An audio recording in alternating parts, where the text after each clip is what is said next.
Bizarre Brain Comics. Haha, hello, my comic friends.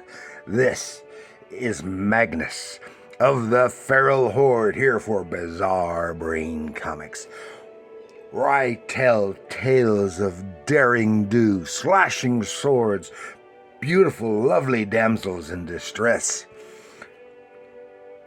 and wizards and other sorcerous beings. And this time we're going to be taking a look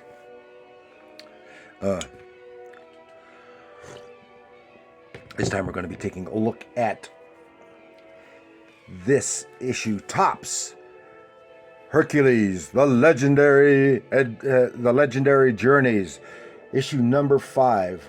It's Topps Comics, 1996.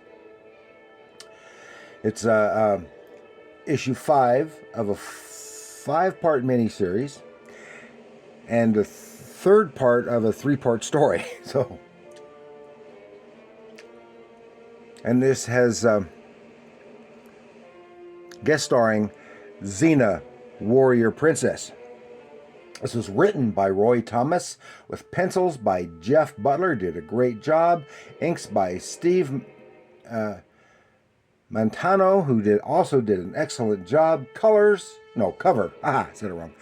And with a great cover painting by Earl Norham, who is so well known for all of those Savage Sword covers that he did for at Marvel, as well as a whole host of illustrations he did for men's magazines and the like, in men's adventure magazines and the like, in the 60s and 70s, and probably back into the 50s. Okay, and now Hercules, the Legendary Journeys is an American live-action fantasy adventure TV series, but it's with tongue-in-cheek humor. It's has its serious moments and its humorous moments, and it is on the campy side. Just Xena was campy as well. And the series was shot in New Zealand, based on the classical Greek mythology, and it was produced from 1995 to 99, running for 6 seasons in syndication, starring Kevin Sorbo as Hercules and Michael Hurst as Aeolus. Now, the weekly series was preceded by 5 TV movies in 1994. So that is generally considered the first season, though.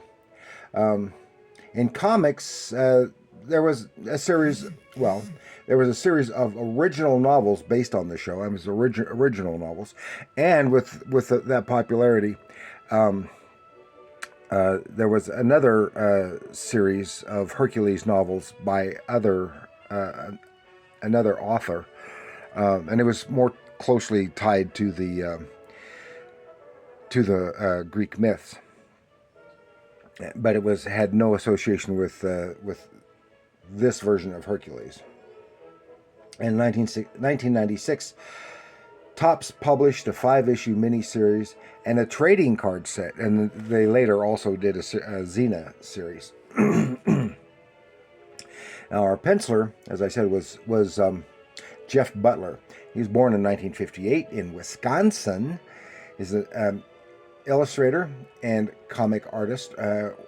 He worked for TSR for 5 years, doing illustrations for D&D game material and a Marvel Superheroes RPG material, and for Dragonlance novels. And as a kid, he copied drawings from the comics he read. As a teen, he got into sword and sorcery via the Conan the Barbarian paperback books, and stuff like that.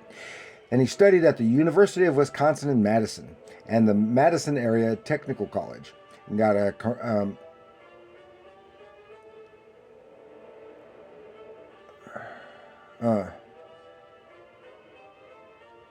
got commercial art instruction there at the technical college. And there he met Mike Brown.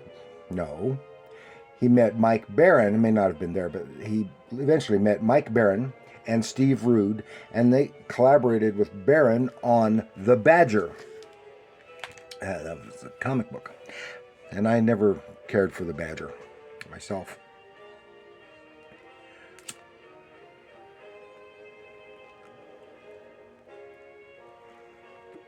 So, this is some fun stuff. Now we move these guys out of the way so we can get a better view of the book, etc. Okay? And you see here, I did have my version, which I've shown many times before, my version of Hercules, or actually Hercules. Hercules was the Roman version, but it's the name better known. So they went with Hercules, even though it's all Greek. Hercules is the Greek version. Hercules is the Roman version of the name, anyway. But you say Hercules, and people don't know what you're talking about. So, here, and you can see Herc and Xena here being menaced by a giant. It takes part in the story. Now, this is part 3 of a 3-part storyline. And in it, there has been previously, which I don't have, but what seems to have been Hercules with an army attacked and devastated Xena's home village, and the captain of the army under that Hercules slew, what was his name, Cyrus, who was a friend and mentor to Xena when she was a girl. She hears about it, so she's on a rampage out after Hercules. And they've been doing all kinds of devastation stuff. Well, meets up with Hercules. It's not Hercules. There's some kind of imposter. And in the process, Hercules' mother, Alcmene, was snatched by this imposter. So while he's trying to find his mother, Xena is trying to find the man who killed her friend. And this is where we pick it up. Right there. Here's the guy that they're after, right in the center, running. He goes, out of my way! Stop, thief! As the giant pushing Xena and Gabrielle aside. And he is stomp, stomp, stomp. They managed to get away, but the giant is the spike in his club is stuck in a tree. It gives him a little time to get away. They capture the guy. This is the guy who killed her friend, and you can see Butler did a pretty good job at capturing the visage of the actors.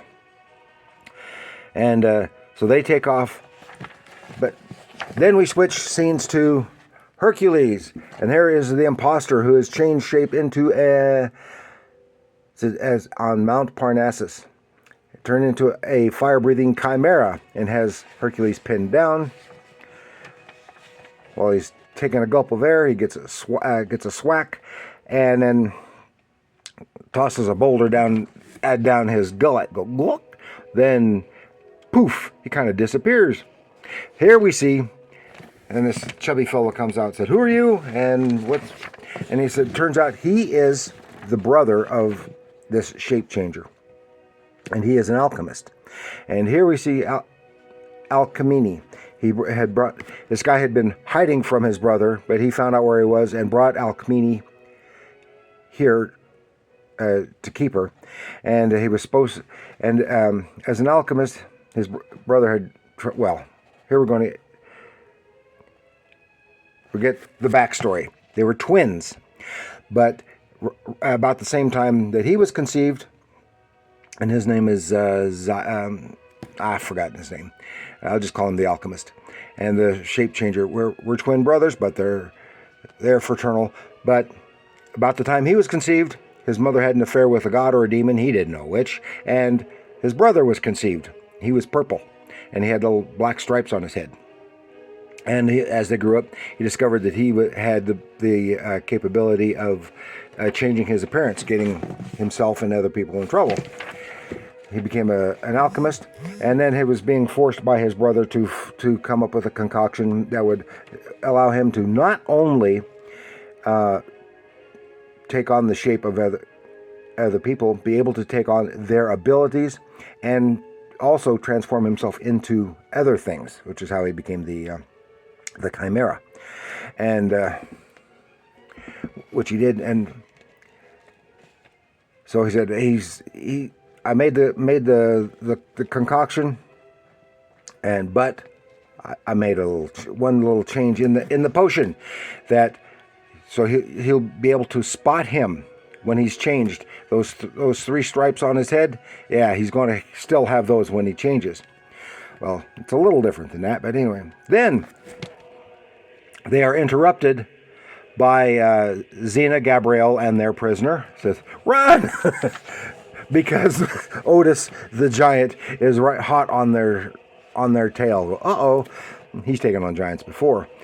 And he because their prisoner led them here. And the giant takes his giant club and whacks the captain. So he was after him in the first place because he thought he was trying to steal his sheep.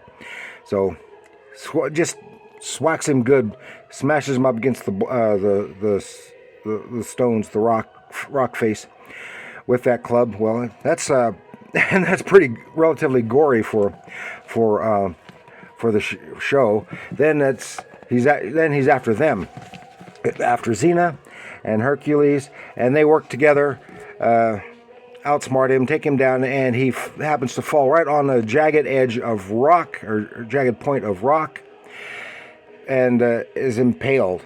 So much for Otis. And that is also unusually gruesome for Hercules. Then they say, well, but the shape changer, he disappeared. What happened to him? And Aeolus has figured it out. Snatches after hearing the story, snatches the headband from Alcmene, thinking, it's not me. Is it not you? It's the fabric. It's that piece of cloth. And then he transforms back half into himself and half into a serpent. Swats Aeolus aside. Now that I've got the potion, I don't need you anymore, brother. And whacks him off the edge of the cliff, and off he goes. Then he transforms into Xena. And of course, remember, he takes on the abilities of whoever he imitates. So it's Xena versus Xena, taking the real Xena by surprise. He's getting the upper hand, knocks her into Herc, then changes into Hercules. So it's Herc against Herc. Fight. Oh, which is which? How can you tell? They're right on the precipice, about to fall over.